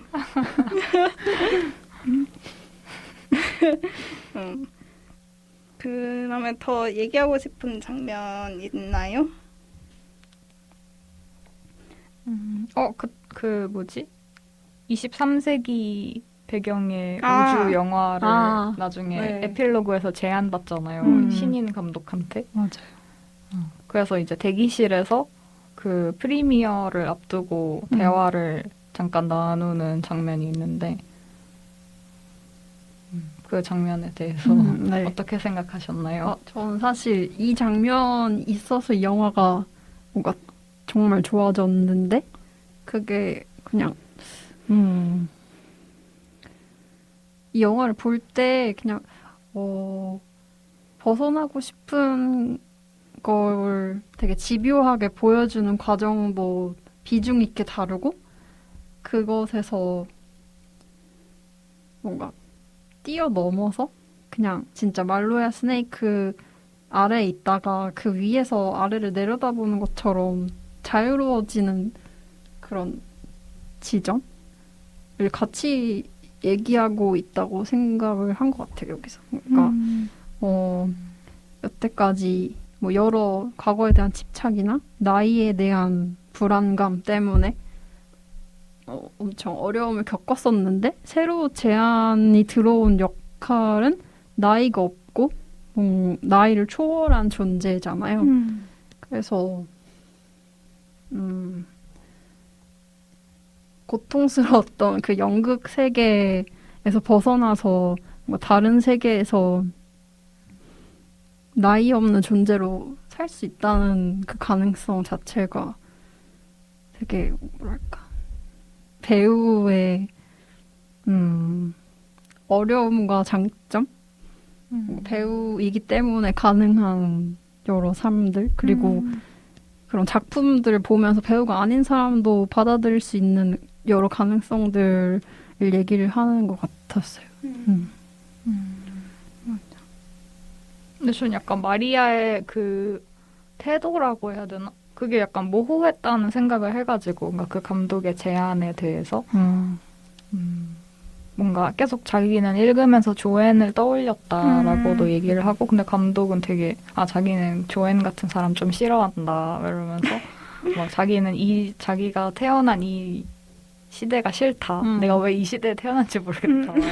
이런 그런 얘기도 하고 뭐 그러니까 되게 마리아가 약간 웃어 넘기면서 예전 같았으면 되게 공감을 했을 텐데 되게 미묘하게 그냥 반응을 하잖아요. 뭔가 발렌틴에게 뭔가를 배웠다는 듯이 약간 그렇게 나이를 초월한다는 것이 가능한 걸까라는 느낌이랄까.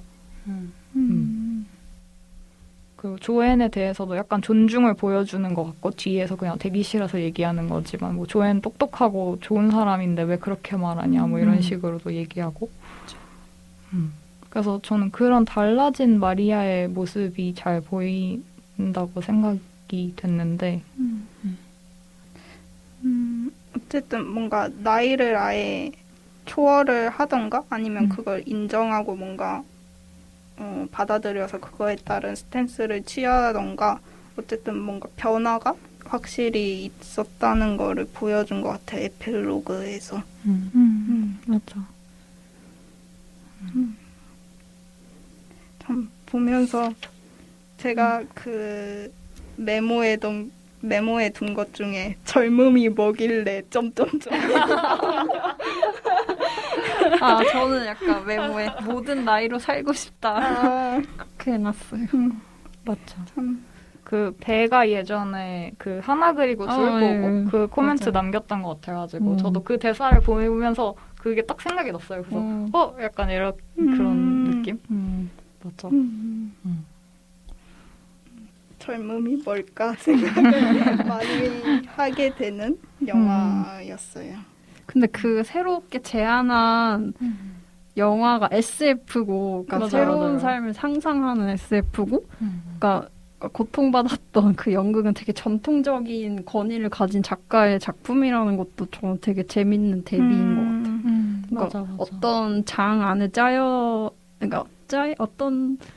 짜여진 장이 어떤 거에 따라서 다른 삶을 살게 되는 거? 그게 되게 재밌는 요소였던 것 같아요. 네, 그러면 장면 얘기는 이제 다 한 것 같고 그들 각자의 영화관으로 넘어갈게요. 오늘의 영화 클라우즈 오브 실스 마리아가 각자에게 어떤 의미로 다가왔고 또 어떤 영화로 기억될 것 같은지 이야기해 보겠습니다. 일단 저는 보면서 그 마리아가 초반에는 계속 그 나는 시그리드였어라는 말을 하면서 쓰는 표현이 I am 시그리드, 뭐 I was 시그리드, I am 시그리드라는 말도 쓰지만 계속 그 시그리드로 스테이하고 싶다는 그 스테이란 표현을 계속 썼단 말이에요. 그래서 그거랑 약간 말로야 스네이크라는 그 구름이 흘러가는 현상이 엄청 대비되는 거라 생각을 했어요. 그래서 뭔가 그 그 로자가 초반에 설명해 줄 때는 그 말로야 스네이크라는 구름은 약간 악천후의 징조다 막 이런 식으로 얘기를 해서 저는 초반에 되게 불길한 징조로 쓰이나 약간 이렇게 생각을 했거든요. 근데 사실 그것보다는 만약에 말로야 스네이크가 나오고 뭐 비가 내리든 좀 날씨가 안 좋아졌다면 또 그 다음에는 또 화창해질 거 아니에요. 약간 그것처럼 뭔가에는 이 삶에는 계속 흐름이 있고 어쨌든 그걸 거부할 수는 없으니까 뭔가 마리아도 그거에 대해 점점 관심을 가지고 그걸 확인을 하려고 하면서 뭔가 그 시그리드에서 머물러 있지 않고 흘러가려는 내용인 것 같다. 그런 생각이 들었어요. 저도 뭔가 그런 말로야 스네이크와 연결을 지으면 그러니까 영화에서 저는 2부가 되게 강렬했거든요. 근데 그게 어찌 보면 말로야 스네이크에서 사는 그대로고 구름이 움직이잖아요. 그래서 뭔가 마리아가 어떤 것에도 영향받지 않는 막 고고한 산 그런 캐릭터가 아니라 주변에서 흘러가는 상황들 그리고 사람들의 생각도 변하고 상황도 변하고 이런 것들에 되게 맞닿아 있는 사람으로 그려져서 뭔가 그런 것에 영향을 다 받고 있는 사람으로 그려져서 되게 그 점이 엄청 현실적이다라고 생각해서 그게 좋았어요. 근데 그러면서도 뭔가 다른 가능성도 보여주는 게 마지막에 뭐 나이 없는 존재가 될 수 있는 가능성이라던가 그런 것들을 보여줘서 뭔가 시간에 영향을 받을 수밖에 없는 점과 시간과 시간을 초월할 수도 있다라는 그 가능성 그게 다 드러나 있는 것 같아서 그게 이 영화가 좋은 이유였어요.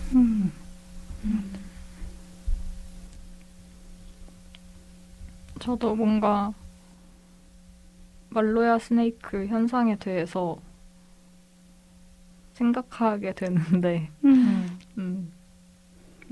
뭐라고 해야 되지? 그 되게 신비의 경관이잖아요. 그래서 모든 걸 다 잊게 만들고 뭔가 무시간적인 것 같기도 하고 그 말로야 스네이크 현상이 다시 돌아왔을 때 그게 막 과거의 일인지 현재의 일인지 뭐 미래에 일어난 일인지를 모르는 그런 느낌이 그냥 그 광경만 화면을 채웠을 때는 그런 느낌이 들잖아요. 그래서 어떻게 보면 그거에 되게 홀릴 수도 있는데 마리아가 그걸 받는지 안 받는지가 되게 모호하다는 점이 또 되게 재밌다고 생각을 했거든요. 그래서 빌렘은 그걸 마지막으로 봤기 때문에 죽었다는 생각을 하거든요, 저는. 그러니까 죽을 때 그걸 마지막으로 봤다고 전 생각을 했는데 네. 그래서 뭔가 그걸 잡으려고 끊임없이 다가가면서도 잡으면 죽을 수밖에 없는 그런 느낌이라고 생각을 해서 그런 존재감에 대해서 계속 생각을 해보게 되는 영화였던 것 같아요, 저한테. 그리고 막 되게 생각보다 막 핸델 음악도 나오고 막 나중에 18세기 음악 연주하는 것도 나오고 이러지만 현대의 뭔가 젊은이들의 문화랄까? 미디어 현상 막 진짜 프랜차이즈 영화 이런 거 되게 욕 많이 먹잖아요. 그냥 뭐라고 해야 되지? 걸핏하면 욕을 먹기 때문에 우리가 그냥 지금 까봅시다라고 하면 바로 이제 레퍼토리가 줄줄 나오는 그런 느낌인데 막 깊이가 없고 뭐 어쩌고 저쩌고 뭐 자본을 이렇게 들여서 뭐 이런 진짜 별 말을 다 할 수 있는 그런 느낌인데 이 영화는 그런 현상 자체를 좀 뭔가 완전히 부정하려고 하거나 비판하려고 하지 않으면서 메타적으로 그냥 다루는 느낌이 들어서 그런 점이 되게 좋았던 것 같아요. 정말 이걸 어떻게 받아들일 것인가의 문제로 바꾼다는 점이 되게 좋았던 것 같아요.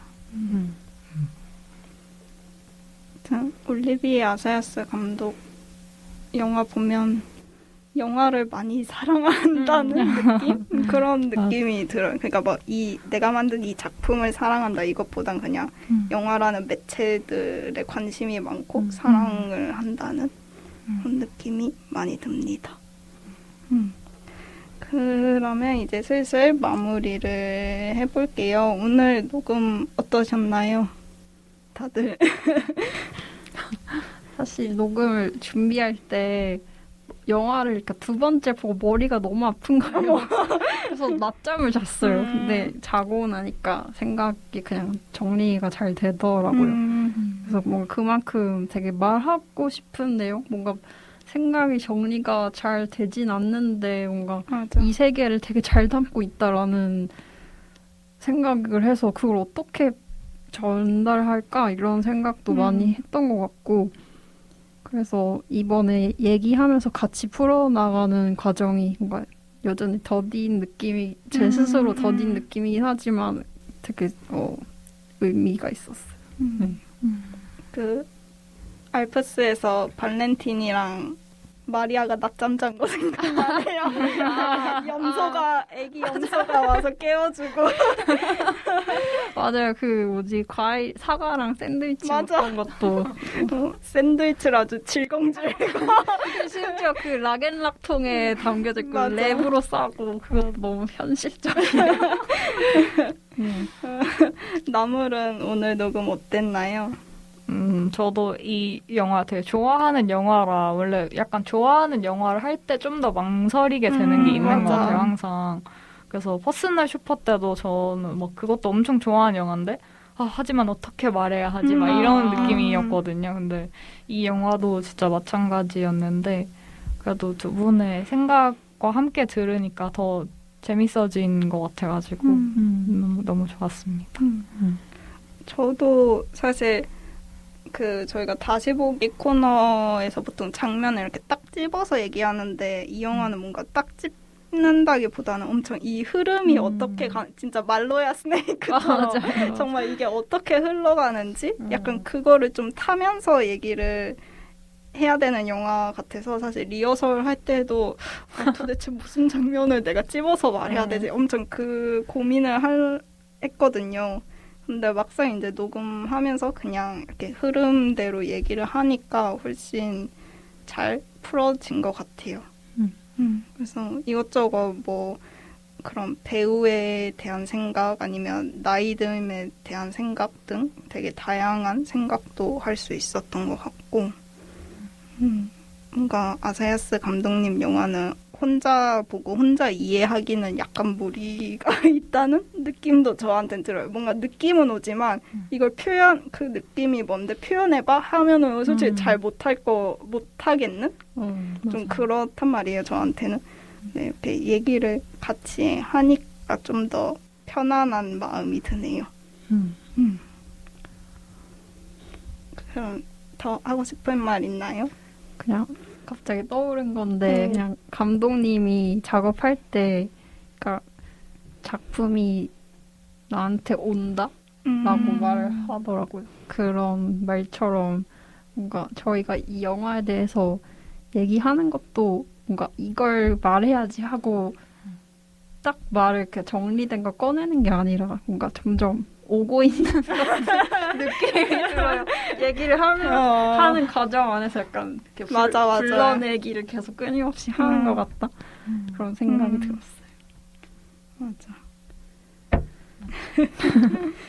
나중에 재개봉해서 큰 스크린으로 보고 싶어요. 맞아. 왜냐면 그 진짜 풍경이 그쵸. 알프스 풍경을 그걸 봤어야 되는데 아이패드로 봐가지고 저도 약간 슬펐어요. 맞아. 근데 진짜 알프스 가고 싶다는 생각 많이 들었어요. 맞아요. 막 호수에서 수영도 하고 그러잖아요. 맞아. 진짜 저는 스위스 여행 갔을 때 제일 좋은 기억 중 하나가 호수 수영이거든요. 대박. 진짜 좋아요. 좋아. 진짜 너무너무 좋아요. 어떡해. 저는 약간 호수 수영하는 사람들을 그러니까 멀리서 부러운 눈으로 지켜보는 사람이었어요. 왜 지켜봐. 수영복이 없어서. 진짜. 아무튼 그때 기억도 나고 엄청 스위스가 가고 싶다라는 생각이 드는 영화였습니다. 네. 그럼 이제 클로징하고 끝내볼게요. 상영이 끝났으니 계단 조심하셔서 천천히 나가주시기 바랍니다. 다음 영화도 기대해주세요. 안녕.